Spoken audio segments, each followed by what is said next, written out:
ಓಂ ಶಾಂತಿ. ಆತ್ಮೀಯರೇ, ನಾವು ಇಲ್ಲಿಯವರೆಗೂ ಪ್ರಜಾಪಿತ ಬ್ರಹ್ಮಕುಮಾರಿ ಈಶ್ವರಿ ವಿಶ್ವವಿದ್ಯಾಲಯದ 7 ದಿವಸದ ಕೋರ್ಸ್ನಲ್ಲಿ ನಾನು ಯಾರು ಅನ್ನುವುದನ್ನು ತಿಳ್ಕೊಂಡ್ವಿ. ನಾನು ಆತ್ಮ, 2 ಹುಬ್ಬಿನ ನಡುವೆ ಹೊಳೆಯುತ್ತಿರುವಂತಹ ಸೂಕ್ಷ್ಮ ಪಾಯಿಂಟ್ ಆಫ್ ಲೈಟ್ ಆತ್ಮ ನಾನು ಅಂತ ತಿಳ್ಕೊಂಡ್ವಿ. ಆತ್ಮಕ್ಕೆ ತಂದೆ ಪರಮಾತ್ಮ, ನಿರಾಕಾರ ಬಿಂದು ತಂದೆ ಶಿವ ತಂದೆ ಅನ್ನೋದನ್ನು ತಿಳ್ಕೊಂಡ್ವಿ. ಮತ್ತೆ ಅವರು ವಾಸಿಸುವಂತಹ ಧಾಮ ಪರಮಧಾಮ, ಅವರು ಸರ್ವವ್ಯಾಪಿ ಅಲ್ಲ ಅನ್ನುವುದನ್ನು 3 ಲೋಕಗಳ ಬಗ್ಗೆ ತಿಳ್ಕೊಂಡ್ವಿ. ಸಾಕಾರಿ ಲೋಕ, ಬೆಳಕಿನ ಸೂಕ್ಷ್ಮ ಲೋಕ ಮತ್ತೆ ಪರಂಧಾಮ. ಈ 3 ಲೋಕಗಳ ನಿರಾಕಾರಿ ಲೋಕ, 3 ಲೋಕಗಳ ಬಗ್ಗೆ ತಿಳ್ಕೊಂಡ್ವಿ. ಮತ್ತೆ ತ್ರಿಮೂರ್ತಿಗಳ ಬಗೆಗೆ ನಿರಾಕಾರ ಶಿವ ತಂದೆ ಪರಮಾತ್ಮ ಹೇಗೆ ಬಂದು ನಮಗಿಲ್ಲಿ ರಾಜಯೋಗವನ್ನು ಕಲಿಸ್ತಾ ಇದ್ದಾರೆ. ನಮ್ಮ ಹಾಗೆ ಅವರು ಜನನ ಮರಣ ಚಕ್ರದಲ್ಲಿ ಬರುವುದಿಲ್ಲ, ಆದರೆ ಬ್ರಹ್ಮ ಬಾಬಾರವರ ಶರೀರದಲ್ಲಿ ದಿವ್ಯ ಪ್ರವೇಶವನ್ನು ಮಾಡಿ ದಿವ್ಯ ಜನ್ಮವನ್ನು ಪಡೆದವರು ನಮಗೆ ರಾಜಯೋಗವನ್ನು ಕಲಿಸ್ತಾ ಇದ್ದಾರೆ ಅನ್ನುವಂತಹ ವಿಚಾರಗಳನ್ನು ತಿಳ್ಕೊಂಡ್ವಿ.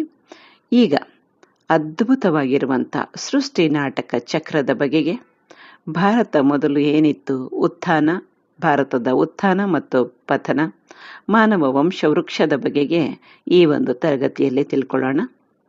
ಸೃಷ್ಟಿ ನಾಟಕ ಚಕ್ರ ಕೇಳಿದ್ರೆ ಎಲ್ಲರೂ ಹೇಳ್ತಾರೆ, ನಾವು ಯಾಕೆ ಬಂದಿದ್ದೀವಿ ಇಲ್ಲಿ ಅಂತಂದಾಗ, ನಾನು ಪಾತ್ರ ಮಾಡುವುದಕ್ಕಾಗಿ ಬಂದಿದ್ದೀನಿ. ಇದೊಂದು ನಾಟಕ ಮಾಡೋದಕ್ಕಾಗಿ ನಾನು ಬಂದಿದ್ದೀನಿ. ನಾಟಕದ ಪಾತ್ರಧಾರಿ ನಾನು.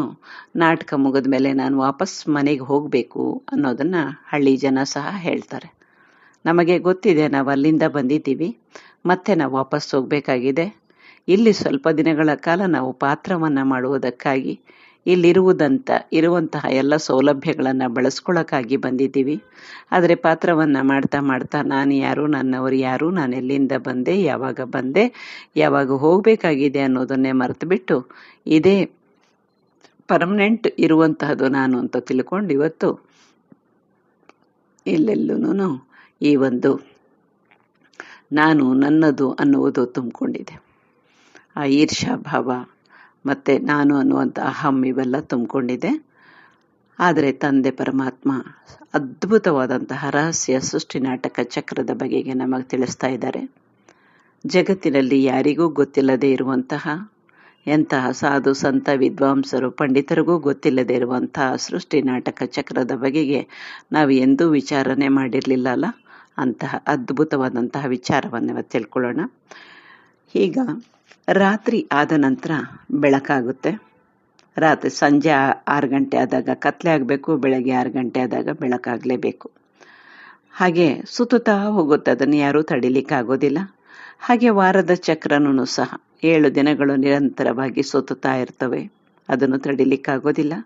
ತಿಂಗಳ ಚಕ್ರಗಳು 12 ತಿಂಗಳು ನಿರಂತರವಾಗಿ ಸುತ್ತುತ್ತಾ ಇರ್ತವೆ, ಒಂದಾದ್ಮೇಲೆ ಒಂದು ಬರ್ತಾ ಹೋಗ್ತೈತೆ. ಹಾಗೆ ಸಂವತ್ಸರದ ಚಕ್ರಗಳು ಸಹ ಸುತ್ತುತ್ತಾ ಹೋಗ್ತವೆ, ವರ್ಷದ ಚಕ್ರಗಳು.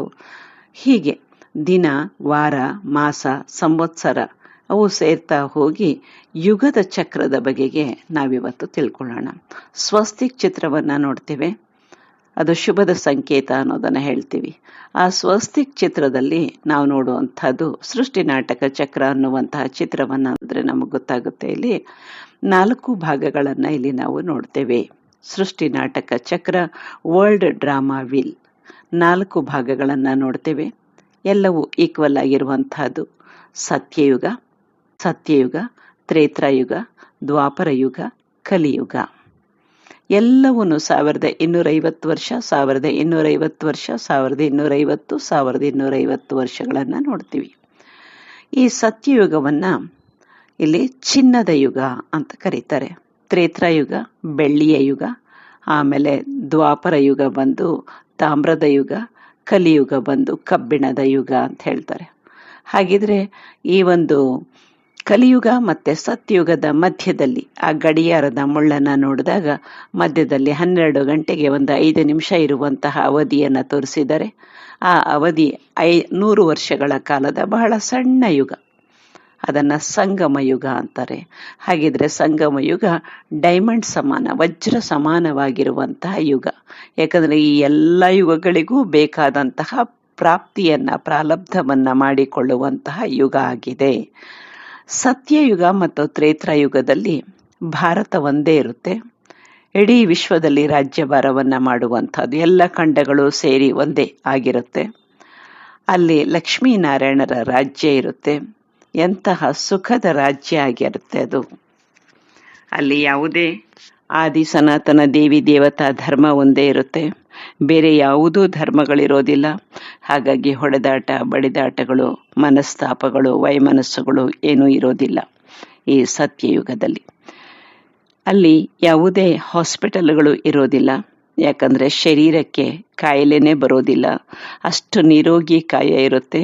ದೀರ್ಘವಾದಂತಹ ಆಯಸ್ಸು 150 ವರ್ಷಗಳ ಕಾಲ, ಅಂದರೆ 150 ವರ್ಷನೂ ಒಂದು ದಿನನೂ ಮೊದಲೇನೆ ಅಕಾಲ ಮೃತ್ಯು ಅನ್ನೋದು ಆಗೋದಿಲ್ಲ. ಅಷ್ಟು ಆರೋಗ್ಯಪೂರ್ಣವಾದಂತಹ ಶರೀರ ಇರುವ ಕಾರಣ ಯಾವುದೇ ಡಾಕ್ಟರ್ಸ್, ಹಾಸ್ಪಿಟಲ್ಗಳು, ಮೆಡಿಕಲ್ ಸ್ಟೋರ್, ಆಪರೇಷನ್ ಥಿಯೇಟರ್ಗಳು ಯಾವುದನ್ನು ನಿರ್ಮಾಣ ಮಾಡಬೇಕಾಗಿಲ್ಲ.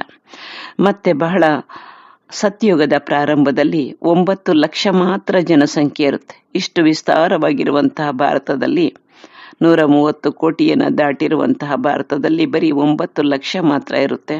ಹಾಗಾಗಿ ಇಷ್ಟು ವಿಸ್ತಾರವಾದಂತಹ ಈ ಜಗತ್ತಿನಲ್ಲಿ ಎಲ್ಲ ಸುಖ, ಶಾಂತಿ, ಸಂಪತ್ತು, ಸಮೃದ್ಧಿ ಇರುವ ಕಾರಣ ಜಗಳ ಎಲ್ಲಾಗುತ್ತೆ, ಗಲಾಟೆ ಎಲ್ಲಾಗುತ್ತೆ. ಅದಕ್ಕಾಗಿ ಯಾವುದೇ ಪೊಲೀಸ್ ಸ್ಟೇಷನ್ನು ಇರೋದಿಲ್ಲ.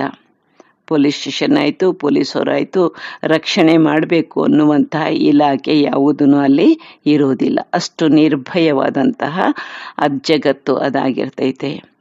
ಮತ್ತೆ ಬೇಕಾದಷ್ಟು ಆಸ್ತಿ ಪಾಸ್ತಿ ಸಂಪತ್ತು ಇರೋದರಿಂದ ಯಾರೂ ಜಮೀನಿಗಾಗಿ ಹೊಡೆದಾಟ ಮಾಡಬೇಕಾಗಿಲ್ಲ. ನನ್ನದು ಮನೆ, ನನ್ನದು ಸೈಟು, ನನ್ನದಿದು ಭೂಮಿ, 3 ಅಡಿ ಭೂಮಿಗಾಗಿ ಎಷ್ಟೆಲ್ಲ ಜಗಳ, ಕೊಲೆ, ಸುಲಿಗೆಗಳು ಏನಾಗ್ತಾ ಇದ್ದಾವಲ್ಲ, ಅದು ಯಾವುದೂ ಇರೋದಿಲ್ಲ. ಅಷ್ಟು ವಿಸ್ತಾರವಾದಂತಹ ಸಾಮ್ರಾಜ್ಯ ಇರುತ್ತೆ. ಹಾಗಾಗಿ ಕೋರ್ಟು ಕಚೇರಿಗಳು ಇರೋದಿಲ್ಲ. ವಕೀಲರು ಯಾರೂ, ಲಾಯರ್ಸು, ಜಡ್ಜ್ಗಳು ಯಾರೂ ಅವಶ್ಯಕತೆಯೇ ಇಲ್ಲ. ಹೇಗಿರ್ಬೋದು ಅದು ಜಗತ್ತು, ಕಲ್ಪನೆ ಮಾಡ್ಕೊಳ್ಳಿಕ್ಕೂ ಸಾಧ್ಯ ಇಲ್ಲ ಅಲ್ಲ. ಹಾಸ್ಪಿಟಲ್ಗಳು ಇಲ್ಲ, ಕೋರ್ಟು ಕಚೇರಿಗಳು ಇಲ್ಲ, ಪೊಲೀಸ್ ಸ್ಟೇಷನ್ಗಳು, ಬಂದಿಖಾನೆಗಳು, ಜೈಲ್ನಂಥವು ಇಲ್ಲ. ಮತ್ತೆ ದೇವಸ್ಥಾನಗಳು ಅಲ್ಲಿ ಇರೋದಿಲ್ಲ. ಯಾಕೆ ದೇವಸ್ಥಾನಗಳಿರೋದಿಲ್ಲ ಅಂತಂದ್ರೆ ಅವರು ದೈವಿ ಕುಲಕ್ಕೆ ಸೇರಿದಂಥವರು ಆಗಿರ್ತಾರೆ.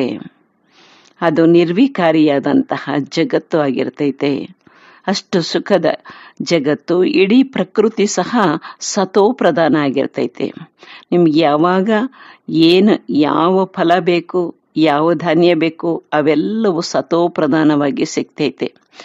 ಇಲ್ಲಿ ಕ್ರೂರ ಪ್ರಾಣಿಗಳು, ಸಾಧು ಪ್ರಾಣಿಗಳಂತ ಪ್ರತ್ಯೇಕ ಮಾಡ್ತೀವಿ. ಅಲ್ಲಿ ಆ ಪ್ರಾಣಿಗಳೂ ಸಹ ಎಲ್ಲವೂ ಒಟ್ಟೊಟ್ಟಿಗೆ ಬದುಕುವುದನ್ನು ನೋಡ್ತೀವಿ. ಅಂದರೆ ಯಾವುದೇ ರಾಗ ದ್ವೇಷಗಳು ಇರೋದಿಲ್ಲ. ಒಬ್ಬರನ್ನ ನೋಡಿ ಇನ್ನೊಬ್ಬರು ಭಯ ಪಡುವಂತಹ ಪರಿಸ್ಥಿತಿನೇ ಇರೋದಿಲ್ಲ. ಮತ್ತೆ ಅಲ್ಲಿ ಪ್ರತ್ಯೇಕವಾಗಿ ರಂಗಿನ ಜಗತ್ತನ್ನು ಇವತ್ತೇನು ನೋಡ್ತೀವಲ್ಲ, ಕಲಿಯುಗದ ಕೊನೆಯಲ್ಲಿ ಬಣ್ಣ ಬಣ್ಣದ ಲೈಟ್ಗಳು, ಬೆಳಕುಗಳನ್ನೆಲ್ಲವನ್ನು ನೋಡ್ತೀವಲ್ಲ ಸಭೆ ಸಮಾರಂಭಗಳಲ್ಲಿ, ಅದು ಯಾವುದೂ ಅಲ್ಲಿ ಬೇಕಾಗಿಲ್ಲ. ಸಹಜವಾಗಿ ಅಲ್ಲಿ ಅರಮನೆಗಳು ಚಿನ್ನದ ಇಟ್ಟಿಗೆಗಳಿಂದ ನಿರ್ಮಾಣ ಆಗಿರ್ತವೆ. ಮನೆಗಳೆಲ್ಲವೂ ಚಿನ್ನ ಬೆಳ್ಳಿಯಿಂದ ನಿರ್ಮಾಣ ಆಗಿರ್ತವೆ. ಅದಕ್ಕೆ ವಜ್ರ ವೈಡೂರ್ಯಗಳನ್ನು, ಮುತ್ತು ರತ್ನ ಹವಳಗಳನ್ನೆಲ್ಲ ಪೋಣಿಸಿರೋದ್ರಿಂದ, ಅದನ್ನ ಮಧ್ಯದಲ್ಲಿ ಅದನ್ನ ಹಾಕಿ ನಿರ್ಮಾಣ ಮಾಡಿರೋದ್ರಿಂದ ಸಹಜವಾಗಿ ಅವುಗಳ ಕಡೆಯಿಂದ ಬರುವಂತಹ ಬೆಳಕಿನ ಪ್ರತಿಫಲನವೇ ಆ ಬೆಳಕೆ ಆಗಿರುತ್ತೆ. ಪ್ರತ್ಯೇಕ ಲೈಟಿನ ವ್ಯವಸ್ಥೆ ಬೇಕಾಗಿರೋದಿಲ್ಲ. ಇಷ್ಟು ಅದ್ಭುತವಾಗಿರುವಂತಹ ಜಗತ್ತು. ಇನ್ನು ಊಟ ಉಪಚಾರಗಳನ್ನು ನೋಡಿದಾಗಂತೂ ಪೂರ 36 ಪ್ರಕಾರದ ಭೋಜನ, ಇವನ್ನೆಲ್ಲವನ್ನ ನೋಡ್ತಾ ಹೋಗ್ತೀವಿ.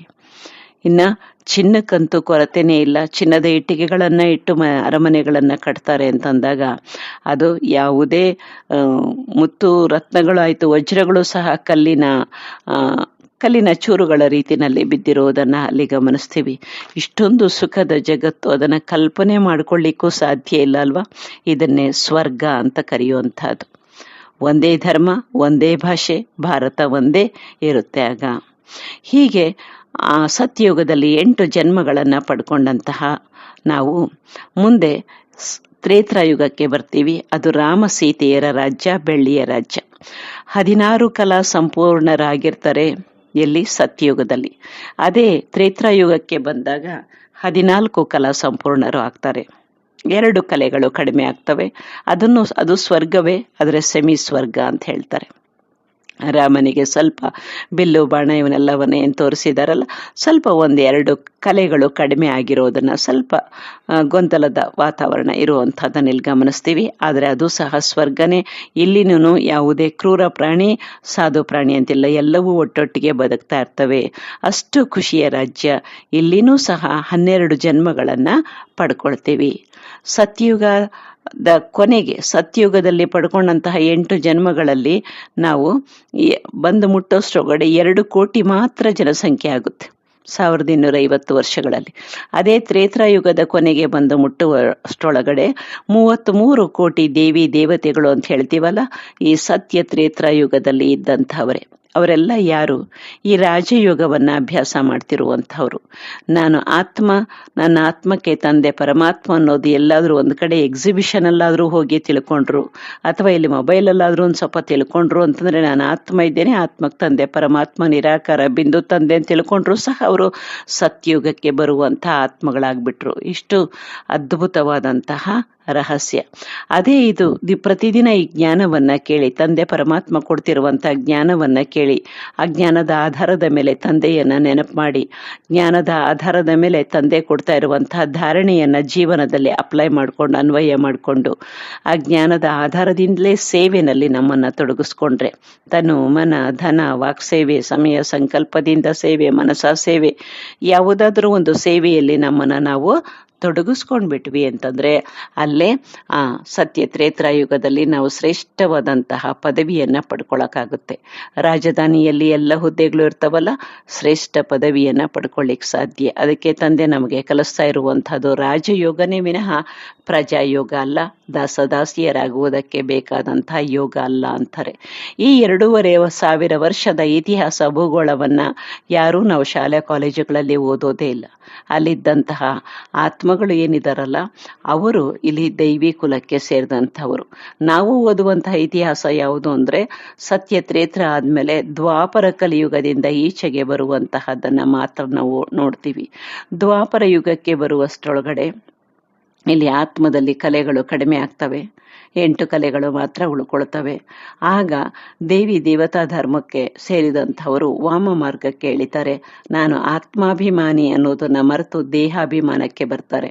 ಯಾವಾಗ ದೇಹಾಭಿಮಾನಕ್ಕೆ ಬರ್ತಾರಲ್ಲ, ಆವಾಗ ಕಷ್ಟಗಳು ಶುರುವಾಗ್ತವೆ. ಇಲ್ಲಿ ಸಂಕಟ ಬಂದಾಗ ವೆಂಕಟರಮಣನನ್ನ ಕರೆಯೋದು ಅಂತ ಏನು ಹೇಳ್ತೀವಲ್ಲ, ಆಗ ನಿಜವಾಗಿನೂ ಅವ್ರಿಗೆ ಯಾವುದೋ ಒಂದು ಶಕ್ತಿ ಇದೆ, ದೇವರನ್ನ ನಾನು ಕರಿಬೇಕು, ಪರಮಾತ್ಮನನ್ನ ನಾನು ನೆನಪು ಮಾಡಬೇಕು ಅನ್ಸುತ್ತೆ. ಪ್ರಾರಂಭದ ಒಂದು 300 ವರ್ಷಗಳ ಕಾಲ ಶಿವಲಿಂಗವನ್ನ ಮಾಡಿ ಪೂಜೆಯನ್ನ ಮಾಡ್ತಾರೆ. ಅದೇ ಸೋಮನಾಥದಲ್ಲಿ ರಾಜ ವಿಕ್ರಮಾದಿತ್ಯ ನಿರ್ಮಾಣ ಮಾಡಿದಂತಹ ವಜ್ರದ ಶಿವಲಿಂಗದ ದೇವಸ್ಥಾನ, ಸೋಮನಾಥ ದೇವಸ್ಥಾನವನ್ನ ನೋಡ್ತೀವಿ. ಎಷ್ಟು ಅದ್ಧೂರಿಯಾಗಿ ವೈಭವದಿಂದ ಇದ್ದಂತಹ ಆ ದೇವಾಲಯದಲ್ಲಿ ಗಜನಿ ಮಹಮ್ಮದ್ದು ಇವರೆಲ್ಲನೂ 17 ಸಾರಿ ದಂಡಯಾತ್ರೆಯನ್ನ ಮಾಡಿ ಒಂಟೆಗಳ ಮೇಲೆ ತುಂಬಿಕೊಂಡು ಹೋದ್ರು ಸಂಪತ್ತು ಅನ್ನೋದನ್ನ ನಾವು ಇತಿಹಾಸದಲ್ಲಿ ಓದ್ತೀವಿ. ಆ ನಂತರ ಬರ್ತಾ ಬರ್ತಾ ಮತ್ತೆ ಎಲ್ಲ ವೇದ ಶಾಸ್ತ್ರ ಪುರಾಣಗಳನ್ನೆಲ್ಲ ಋಷಿ ಮುನಿಗಳೆಲ್ಲ ರಚನೆ ಮಾಡ್ತಾರೆ. ಆ ಪ್ರಕಾರವಾಗಿ ದೇವತೆಗಳ ಗುಡಿಗಳು, ದೇವಾಲಯಗಳು ನಿರ್ಮಾಣ ಆಗ್ತವೆ. 33 ಕೋಟಿ ದೇವಿ ದೇವತೆಗಳು ಯಾರು? ಸತ್ಯ ತ್ರೇತಾಯುಗದಲ್ಲಿ ಇದ್ದಂತಹ ದೇವಿ ದೇವತೆಗಳೇ. ನಾವೇ ದೇವತೆಗಳಾಗಿದ್ವಿ ಅಂತ ಅನ್ನೋದನ್ನ ಮರೆತು ತಮ್ಮನ್ನ ತಾವೇ ಪೂಜೆ ಮಾಡ್ಕೊಳ್ಳೋಕ್ಕೆ ಶುರು ಮಾಡ್ತಾರೆ. ಅಂದ್ರೆ ಪೂಜ್ಯರಿದ್ದಂತಹವರು ಪೂಜಾರಿಗಳಾಗಕ್ಕೆ ಶುರು ಮಾಡ್ತಾರೆ. ಅಲ್ಲಿ ಆಯಸ್ಸು ಕಡಿಮೆ ಆಗುತ್ತೆ. ತ್ರೇತಾಯುಗದಲ್ಲಿ 125 ವರ್ಷಕ್ಕೆ ಹೇಳಿದ್ರೆ ದ್ವಾಪರ ಯುಗಕ್ಕೆ ಬರೋಷ್ಟ್ರೊಳಗಡೆ ಆಯಸ್ಸು 100ರಿಂದ ಒಳಗಡೆಗೆ ಬಂದ್ಬಿಡುತ್ತೆ ಆಯಸ್ಸು. ಇಲ್ಲಿನೂ ಸಹ 21 ಜನ್ಮಗಳನ್ನ ಪಡ್ಕೋತಾರೆ. ಎಲ್ಲ ದೇವಿ ದೇವತೆಗಳನ್ನ ಪೂಜೆ ಮಾಡುವುದರ ಜೊತೆಗೆ ಪ್ರಕೃತಿಯನ್ನು ಪೂಜೆ ಮಾಡಕ್ಕೆ ಹಿಡಿತಾರೆ.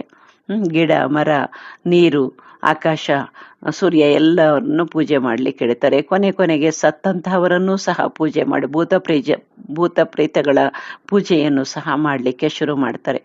ಇಲ್ಲಿ 21 ಜನ್ಮವನ್ನ ಪಡ್ಕೊಂಡ್ರು. ಟೋಟಲ್ 42 ಜನ್ಮ ಆಯ್ತಲ್ಲ. ಮತ್ತೆ ಇನ್ನು ಉಳಿದಂತಹ 42 ಜನ್ಮವನ್ನ ಈ ದ್ವಾಪರ ಯುಗವನ್ನ ಏನಂತಾರೆ, ತಾಮ್ರದ ಯುಗ ಅಂತಾರೆ. ಇನ್ನು ಉಳಿದಂತಹ 21 42 ಐತೆ, ಇನ್ನು 42 ಜನ್ಮಗಳನ್ನ ಕಲಿಯುಗದಲ್ಲಿ ಪಡ್ಕೋತೀವಿ. ಅಂದ್ರೆ ಎಷ್ಟು ಬೇಗ ಹುಟ್ಟೋದು, ಬೇಗ ಸಾಯೋದು. 150 ವರ್ಷ ಇದ್ದಂತಹ ಮನುಷ್ಯನ ಆಯಸ್ಸು ಇಲ್ಲಿಗೆ ಬರೋಷ್ಟೊಗಡೆ ಸರಾಸರಿ ಇವತ್ತು 45-50 ವರ್ಷಗಳಿಗೆ ಬಂದು ಎಳೆದಿದೆ. ಎಲ್ಲೆಲ್ಲೂ ದುಃಖ, ನೋವು, ಚಿಂತೆ, ಅಶಾಂತಿ, ಟೆನ್ಷನ್, ಅತ್ಯಾಚಾರ, ಭ್ರಷ್ಟಾಚಾರ, ಅನಾಚಾರದಲ್ಲಿ ಜಗತ್ತು ಮುಳುಗಿದೆ. ಆ ಸ್ಟ್ರೆಸ್ಸಿನ ನಡುವೆ ಇರುವಂತಹದನ್ನ ಇದನ್ನ ಕಬ್ಬಿಣದ ಯುಗ, ಕಲಿಯುಗ, ಕಲಹದ ಯುಗ ಅಂತ ಹೇಳ್ತವೆ. ದ್ವಾಪರ ಯುಗದಲ್ಲಿ ಆ ಟೆನ್ಷನ್ನಿನ ವಾತಾವರಣ ಇದ್ರೂ ಸಹ, ರಾಜರ ನಡುವೆ ಯುದ್ಧ ಹೋರಾಟ ಇಂಥವಿದ್ರೂ ಸಹ ಅಲ್ಲಿ ಅಂಥ ಬಡತನ ಅನ್ನೋದೇನಿರ್ಲಿಲ್ಲ, ಅಷ್ಟೊಂದು ತಮೋ ಪ್ರಧಾನ ಆಗಿರ್ಲಿಲ್ಲ.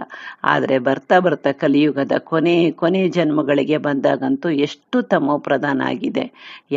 ಯಾರೂ ನಂಬದೇ ಇರುವಂತಹದ್ದು, ಎಲ್ಲೆಲ್ಲೂ ಕೊಲೆ, ಸುಲಿಗೆ, ಮೋಸ, ಅನ್ಯಾಯ, ಈರ್ಷೆ ಇಂಥವನ್ನೇ ನಾವು ನೋಡ್ತಾ ಹೋಗ್ತೇವೆ. ಆಗ ತಂದೆ ಪರಮಾತ್ಮನಿಂದ ಅಗಲಿ ಬಂದಂತಹ ನಾವು ಸತ್ಯತ್ರೇತ್ರ ದ್ವಾಪರ ಕಲಿಯುಗ ಮುಗಿಯೋಷ್ಟೊಳಗಡೆ, ಸತ್ಯತ್ರೇತ್ರ ಮುಗಿಯೋಷ್ಟು ಒಳಗಡೆನೆ ಅವ್ರಿಗೆ ಅನಿಸ್ಬಿಡ್ತು, ನಾವು ಇಲ್ಲಿ ಎಲ್ಲಿಂದ ಬಂದ್ವಿ, ದೇಹಾಭಿಮಾನಕ್ಕೆ ಬಂದ್ಬಿಟ್ರಲ್ಲ, ನಾನು ನನ್ನದು ನನ್ನವರು ಅನ್ನುವಂಥ ಸ್ವಾರ್ಥ ಬಂದು, ನಾನು ಯಾರು, ನಾನು ಎಲ್ಲಿಂದ ಬಂದಿದ್ದೇನೆ, ನಾನು ಯಾವಾಗ ಬಂದೆ, ನಾನು ಎಲ್ಲಿಗೆ ವಾಪಸ್ ಹೋಗ್ಬೇಕಾಗಿದೆ, ಯಾವಾಗ ಹೋಗ್ಬೇಕಾಗಿದೆ, ಈಗ ಏನನ್ನ ನಾನು ಸಂಪಾದನೆ ಮಾಡ್ಕೋಬೇಕಾಗಿದೆ ಅನ್ನೋದನ್ನೇ ಮರ್ತು ಹೋದ್ವಿ. ಇಲ್ಲಿ ಶರೀರಕ್ಕೆ ಬೇಕಾದಂತಹ ಸ್ಥೂಲ ಸಂಪತ್ತು ಕೋಟಿಗಟ್ಟಲೆ ಸಂಪಾದನೆ ಮಾಡಿದ್ರು ನಾನು ತೆಗೆದುಕೊಂಡು ಹೋಗೋದಿಲ್ಲ.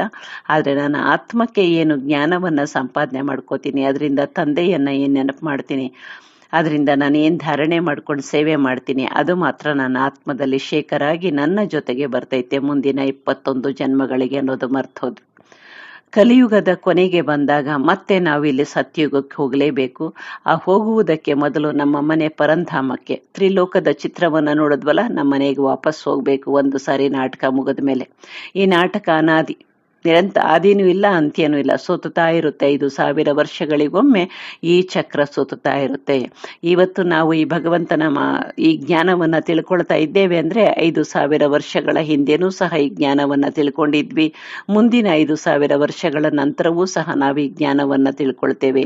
ಇಷ್ಟು ಅದ್ಭುತವಾದಂತಹ ಸೃಷ್ಟಿ ನಾಟಕ ಚಕ್ರದಲ್ಲಿ ಕೊನೆಯಲ್ಲಿ ಎಲ್ಲೆಲ್ಲೂ ದುಃಖ, ಚಿಂತೆ, ಅಶಾಂತಿ ಇರುವಂತಹ ವಾತಾವರಣದಲ್ಲಿ ತಂದೆ ಪರಮಾತ್ಮ ಈ ಜಗತ್ತನ್ನ ಮತ್ತೆ ರಿಪೇರಿ ಮಾಡ್ಲಿಕ್ಕೆ ಸಾಧ್ಯ ಇಲ್ಲ. ಚೂರೋಪರ ಬದಲಾವಣೆ ಇದ್ರೆ ಮಾಡಬಹುದು, ಆದರೆ ಪೂರ ಕೆಟ್ಟಿರುವಂತಹ ಜಗತ್ತನ್ನ ಬದಲಾವಣೆ ಮಾಡೋದಿಕ್ಕಾಗೋದಿಲ್ಲ. ಅದಕ್ಕಾಗಿ ಸಂಪೂರ್ಣವಾಗಿ ಪರಿವರ್ತನೆಯನ್ನೇ ಮಾಡಬೇಕು, ಹೊಸ ಜಗತ್ತನ್ನೇ ನಿರ್ಮಾಣ ಮಾಡಬೇಕು.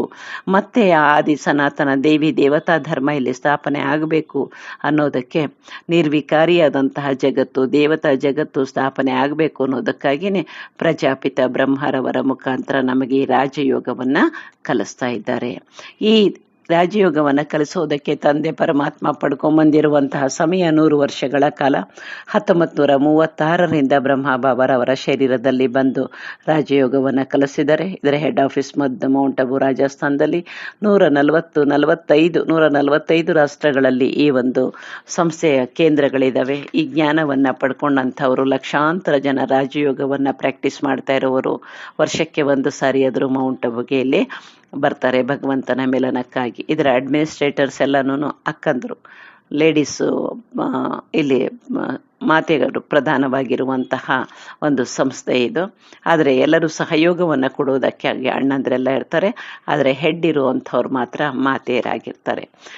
ಈ ಒಂದು ಸಂಗಮ ಯುಗದಲ್ಲಿ ನಾವು ಅದು ಮುಗಿದ ನಂತರ, ಸಂಗಮ ಯುಗ ಮುಗಿಯುವಂತಹ ಸಮಯದ ಒಳಗಡೆ ನಾವು ಪೂರ ಈ ರಾಜಯೋಗವನ್ನು ಕಲಿತು ನಮ್ಮನ್ನು ತಮೋ ಪ್ರಧಾನ ಇರುವಂತಹ ನಮ್ಮನ್ನು ಸತೋ ಪ್ರಧಾನರನ್ನಾಗಿ ಮಾಡಿಕೊಂಡ್ರೆ ನಾವು 63 ಜನ್ಮಗಳಿಂದ ಮಾಡಿರುವಂತಹ ಪಾಪಕರ್ಮಗಳೆಲ್ಲವೂ ನಮ್ಮ ಆತ್ಮದೊಳಗಡೆ ರೆಕಾರ್ಡ್ ಇರ್ತವೆ ಅನ್ನೋದನ್ನು ಸಹ ನೋಡಿದ್ದೀವಿ. ಅದರಿಂದ ನಾವು ಯಾವುದೇ ಶಿಕ್ಷೆಯನ್ನು ಅನುಭವಿಸದೆ ಈ ರಾಜಯೋಗವನ್ನು ಪ್ರಾಕ್ಟೀಸ್ ಮಾಡಿ ಪೂರ್ಣ ಸತೋಪ್ರಧಾನ ಆಗೋದ್ರಿಂದ ಯಾವುದೇ 63 ಜನ್ಮಗಳಿಗಾಗಿ ಶಿಕ್ಷೆಯನ್ನು ಅನುಭವಿಸದೆ ತಂದೆ ಪರಮಾತ್ಮನ ಜೊತೆಗೆ ಆ ದೈವಿ ಗುಣಗಳನ್ನೆಲ್ಲ ಇಲ್ಲೇ ಪಡ್ಕೊಂಡು ನಾವು ವಾಪಸ್ ಮನೆಗೆ ಹೋಗಿ ಅಲ್ಲಿಂದ ಮತ್ತೆ ಪಾತ್ರವನ್ನು ಮಾಡುವುದಕ್ಕಾಗಿ ಸತ್ಯಯುಗಕ್ಕೆ ಮತ್ತೆ ನಾವು ಬರ್ತೀವಿ. ಈ ಚಕ್ರ ನಿರಂತರವಾಗಿ ಸುತ್ತುತ್ತಾ ಇರುತ್ತೆ. ಈ ಅದ್ಭುತವಾದಂತಹ ಸೃಷ್ಟಿ ನಾಟಕ ಚಕ್ರದ ಜ್ಞಾನವನ್ನು ತಂದೆ ನಮಗೆ ಇಲ್ಲಿ ತಿಳಿಸ್ತಾ ಹೋಗ್ತಾರೆ. ಮತ್ತೆ ಇಲ್ಲಿ ಭಾರತದ ಉತ್ಥಾನ ಮತ್ತು ಪತನ, ಸೃಷ್ಟಿ ನಾಟಕದ ಚಕ್ರದ ಜ್ಞಾನವನ್ನು ತಿಳ್ಕೊಂಡ್ರೆ ಇದನ್ನು ತಿಳ್ಕೊಳ್ಳೋದೇನು ಸಹಜ. ಭಾರತ ದೇಶದ ಉತ್ಥಾನ ಮತ್ತು ಪತನ, ಭಾರತ ಹೇಗಿತ್ತು, ಏನಾಯಿತು ಅನ್ನೋದನ್ನ 84 ಮೆಟ್ಟಲುಗಳು ಇದಾವೆ, 84 ಜನ್ಮಗಳನ್ನು ಪಡ್ಕೋತೀವಿ. ಫಸ್ಟಿಂದ ಲಾಸ್ಟ್ ಬರೋವರೆಗೂ ಬಂದಂತಹ ಪಾತ್ರಧಾರಿಗಳನ್ನ ಹೀರೋ ಪಾತ್ರಧಾರಿಗಳು ಅಂತಾರೆ. ಅವರು ಫಸ್ಟಿಂದ ಲಾಸ್ಟ್ವರೆಗೂ ಬಂದರೆ ಇದು 84 ಜನ್ಮಗಳನ್ನು ನೋಡ್ತೀವಿ. ನೋಡಿ ಅಲ್ಲಿ ಮೆಟ್ಟಲುಗಳನ್ನು ನೋಡಿದಾಗ ಸತ್ಯುಗದಲ್ಲಿ 8 ಮೆಟ್ಟಲು ಅಂದರೆ 8 ಜನ್ಮಗಳನ್ನು ಪಡ್ಕೊಳ್ತೀವಿ. ಈಗ ಬ್ರಹ್ಮ ಸರಸ್ವತಿಯೇ ಏನು, ಬ್ರಹ್ಮ ಬಾಬಾವರ ಮುಖಾಂತರ ತಂದೆ ಪರಮಾತ್ಮ ಏನು ಜ್ಞಾನವನ್ನು ಕೊಡ್ತಿದ್ದಾರಲ್ಲ, ಆ ಬ್ರಹ್ಮ ಬಾಬಾವರೇ ಬ್ರಹ್ಮ ಸರಸ್ವತಿನೇ ರಾಧಾಕೃಷ್ಣ ಆಗ್ತಾರೆ. ಆ ರಾಧಾಕೃಷ್ಣರೇ ಪಟ್ಟಾಭಿಷೇಕದ ನಂತರ ಇಲ್ಲಿ ಲಕ್ಷ್ಮೀನಾರಾಯಣರು ಆಗ್ತಾರೆ. ಆ ಲಕ್ಷ್ಮೀನಾರಾಯಣರ ದೈವಿ ರಾಜ್ಯದಲ್ಲಿ ನಾವು 8 ಜನ್ಮಗಳನ್ನು ನೋಡ್ತೀವಿ. ಚಿನ್ನದ ಪಕ್ಷಿಯಾಗಿತ್ತು ಭಾರತ. ಆಗ ಭಾರತ ಒಂದೇ ಇತ್ತು ಸತ್ಯ ತ್ರೇತಾಯುಗದಲ್ಲಿ. ತ್ರೇತಾಯುಗದಲ್ಲಿ ರಾಮ ಸೀತೆಯರ ರಾಜ್ಯದಲ್ಲಿ ಮತ್ತೆ 12 ಜನ್ಮಗಳನ್ನು ಪಡ್ಕೊಳ್ತೇವೆ. ಈ ಸಂಗಮ ಯುಗದ ಜನ್ಮವನ್ನಂತೂ ವಜ್ರ ಸಮಾನ ಯುಗ ಅಂತಾರೆ. ಆ 2,500 ವರ್ಷದ ನಂತರ ಬೇರೆ ಬೇರೆ ಖಂಡಗಳು ಎಲ್ಲ ಪ್ರಾರಂಭವಾಯಿತು. ಒಂದೇ ಆಗಿದ್ದಂತಹ ಭಾರತ ಇಲ್ಲಿ ಒಡೆದು 5 ಖಂಡಗಳು, ಅದರಲ್ಲಿ ಉತ್ತರ ಅಮೆರಿಕ, ದಕ್ಷಿಣ America, Europe, Australia, Africa, Asia ಖಂಡ ಇವನ್ನೆಲ್ಲ ಏನು ನೋಡ್ತೀವಲ್ಲ, ಇವು ಪ್ರತ್ಯೇಕ ಆಗಿ ಹೋದ್ವು. ಎಲ್ಲ ಅನೇಕ ಭಾಷೆಗಳು, ಅನೇಕ ಧರ್ಮಗಳು ಇವೆಲ್ಲ ಹುಟ್ಕೊಳ್ತಾ ಹೋದ್ವು. ದ್ವಾಪರ ಯುಗದಲ್ಲಿ ನೋಡ್ತೀರಿ ನೀವು ಈ ಮೆಟ್ಲುಗಳಲ್ಲಿ, ಆಗ ನಿಜವಾಗಿಯೂ ಭಕ್ತಿ ಮಾರ್ಗ ಪ್ರಾರಂಭ ಆಯಿತು. ಪ್ರಾರಂಭಕ್ಕೆ ಶಿವಲಿಂಗ, ನಂತರ ಬರ್ತಾ ಬರ್ತಾ ಎಲ್ಲನೂ ದೇವಾನು ದೇವತೆಗಳು, ಪ್ರಕೃತಿ, ಭೂತ ಪ್ರೇತಗಳ ಎಲ್ಲ ದೇವರುಗಳನ್ನ ಪೂಜೆಯನ್ನ ಮಾಡ್ತಾ ಇರುವುದನ್ನ ನಾವಿಲ್ಲಿ ನೋಡ್ತಾ ಹೋಗ್ತೀವಿ. ಬರ್ತಾ ಬರ್ತಾ ಇಲ್ಲಿ ಮತ್ತೆ ಇನ್ನು ಕೊನೆಯ ಕಲಿಯುಗದಲ್ಲಿ 42 ಜನ್ಮಗಳನ್ನ ಪಡ್ಕೊಂಡಾಗ ಇಲ್ಲಿ ಕಲಿಯುಗ, ಕಬ್ಬಿಣದ ಯುಗ ಏನಿದೆಯಲ್ಲ, ಅಲ್ಲಿ ನಾವು ಪೂರ ತಮೋ ಪ್ರಧಾನ ಆಗಿರುವಂತಹ ಜಗತ್ತನ್ನ ಇಲ್ಲಿ ನೋಡ್ತಾ ಹೋಗ್ತೀವಿ. ಎಲ್ಲೆಲ್ಲೂ ಕೊಲೆ, ಸುಲಿಗೆ, ಮೋಸ, ಅನ್ಯಾಯ, ಅತ್ಯಾಚಾರ, ದುಃಖ, ನೋವು, ಚಿಂತೆ, ರೋಗ ರುಜಿನಗಳಿಂದ ಕೂಡಿರುವಂತಹ ಜಗತ್ತಿನಲ್ಲಿ ಪ್ರಾಕೃತಿಕ ವಿಕೋಪಗಳು, ಭೂಕಂಪ, ಜ್ವಾಲಾಮುಖಿ, ಬಿರುಗಾಳಿ, ಪ್ರವಾಹಗಳು, ಇದರ ಎಲ್ಲದ ಜೊತೆಗೆ ಯುದ್ಧ, ವಿಜ್ಞಾನದಲ್ಲಿ ಬಹಳ ಮುಂದುವರೆದು ಎಲ್ಲ ಬಾಂಬುಗಳನ್ನು, ಅಣುಬಾಂಬ್, ಆಟೋಮ್ ಬಾಂಬುಗಳನ್ನೆಲ್ಲವನ್ನ ತಯಾರು ಮಾಡಿ ಇಟ್ಟಿರುವಂತಹ ಜಗತ್ತನ್ನ, ಇರುವಂತಹ ಭೂಮಿ ಒಂದೇ ಭೂಮಿ, ಅದನ್ನು 100 ಸಾರಿ ಸುಡಲು ಬೇಕಾದಂತಹ ಎಲ್ಲ ಬಾಂಬ್ಗಳನ್ನು ನಿರ್ಮಾಣ ಮಾಡಿ ಇಟ್ಕೊಂಡಿದ್ದಾರೆ. 3ನೆಯ ಮಹಾಯುದ್ಧ ಇಲ್ಲಿ ಎದುರಿಗೆ ಇದೆ. ಆ ಯುದ್ಧ ಒಂದಾದರೆ ಪೂರ ಇಲ್ಲಿ ಸಮಾಪ್ತಿಯಾಗುವುದಕ್ಕೆ ಬಹಳ ತಡ ಆಗೋದಿಲ್ಲ. ಆದರೆ ಜಗತ್ತು ಮತ್ತೆ ಪುನರಾವರ್ತನೆ ಆಗಬೇಕಲ್ಲ. ಹಾಗಾಗಿ ಇಂತಹ ಕಲಿಯುಗದ ಕೊನೆಯಲ್ಲಿ ತಂದೆ ಪರಮಾತ್ಮ ಈ ರಾಜಯೋಗವನ್ನು ಇಲ್ಲಿ ನೋಡ್ತೀವಿ. ಬ್ರಹ್ಮ ಸರಸ್ವತಿ, ಬ್ರಹ್ಮ ಕುಮಾರ ಕುಮಾರಿಯರು ಮುಖಾಂತರ ಇಲ್ಲಿ ರಾಜಯೋಗವನ್ನು ಕಲಿತು ಮತ್ತೆ ನಾವು ಪರಂಧಾಮಕ್ಕೆ ವಾಪಸ್ ಹೋಗಿ ಮತ್ತೆ ಸತ್ಯುಗಕ್ಕೆ ಬರ್ತೇವೆ. ಈ ರೀತಿಯಾಗಿ ಭಾರತ ಉತ್ಥಾನ ಸ್ಥಿತಿಯ ಉನ್ನತ ಇದ್ದದ್ದು ಇವತ್ತು ಎಂತಹ ಪರಿಸ್ಥಿತಿ ಪತನಕ್ಕೆ ಬಂದಿರೋದನ್ನು ನಾವು ನೋಡ್ತೀವಿ. ಮತ್ತೆ ಇನ್ನೊಂದು ಚಿತ್ರದಲ್ಲಿ ಮಾನವ ವಂಶವೃಕ್ಷ, ಅದೇ ಜ್ಞಾನವನ್ನೇ ನಾವಿಲ್ಲಿ ನೋಡ್ತೀವಿ. ವಂಶವೃಕ್ಷದಲ್ಲಿ ಬೇರಿನ ಸ್ಥಾನದಲ್ಲಿ ಬ್ರಹ್ಮ ಸರಸ್ವತಿ, ಬ್ರಹ್ಮ ಕುಮಾರ ಕುಮಾರಿಯರು ಕುಳಿತಿರುವುದನ್ನು ನೋಡ್ತೀವಿ. ಈ ರಾಜಯೋಗವನ್ನು ಕಲ್ತಂತಹವರೇ. ಮರಕ್ಕೆ ಆಧಾರ ಯಾವುದು? ಕಾಂಡ. ಆ ಕಾಂಡದಲ್ಲಿ ಸತ್ಯ ತ್ರೇತಾಯುಗದಲ್ಲಿ ಇಲ್ಲಿ ಸತ್ಯಯುಗ ಮತ್ತು ತ್ರೇತಾಯುಗದಲ್ಲಿ ಲಕ್ಷ್ಮೀನಾರಾಯಣರ ರಾಜ್ಯ ಮತ್ತು ರಾಮಸೀತೆಯರ ರಾಜ್ಯವನ್ನು ನೋಡ್ತೀವಿ. ಅಲ್ಲಿ ಯಾವುದೇ ರೆಂಬೆ ಕೊಂಬೆಗಳು, ಬೇರೆ ಬೇರೆ ಧರ್ಮ ಭಾಷೆಗಳು ಇರೋದಿಲ್ಲ. 2,500 ವರ್ಷದ ನಂತರ ಇಲ್ಲಿ ಬೌದ್ಧ, ಇಸ್ಲಾಂ, ಕ್ರೈಸ್ತ, ಸಿಖ್ ಹೀಗೆ ಅನೇಕ ಮತ ಪಂಥಗಳು ಪ್ರಾರಂಭ ಆಗ್ತವೆ. ಯಾವಾಗ ಧರ್ಮಸ್ಥಾಪಕರು ಬರ್ತಾರಲ್ಲ, ಅವರ ಜೊತೆಯಲ್ಲಿ ಅವರ ಅನುಯಾಯಿಗಳು ಸಹ ಬರ್ತಾ ಹೋಗ್ತಾರೆ. ಜನಸಂಖ್ಯೆ ಏರ್ತಾ ಹೋಗುತ್ತೆ. 9 ಲಕ್ಷ ಇದ್ದದ್ದು ಸತ್ಯಯುಗದ ಕೊನೆಗೆ 2 ಕೋಟಿ, ತ್ರೇತಾಯುಗದ ಕೊನೆಗೆ 33 ಕೋಟಿ ದೇವಿ ದೇವತೆಗಳು. ಆ ನಂತರ ದ್ವಾಪರ ಯುಗದ ನಂತರ ಜನಸಂಖ್ಯೆ ಏರ್ತಾ ಬಂದು ಇವತ್ತೇನಾಗಿದೆ, ಕಲಿಯುಗದ ಕೊನೆಗೆ ಬಂದು ಮುಟ್ಟೋಷ್ಟ್ರೊಳಗಡೆ 850 ಕೋಟಿಯನ್ನ ದಾಟಿರುವಂತಹ ಜನಸಂಖ್ಯೆಯನ್ನ ನೋಡ್ತೀವಿ. ಆದರೆ ಯಾವುದು ಒಂದು ಅಂತ್ಯ ಇರಲೇಬೇಕಲ್ಲ.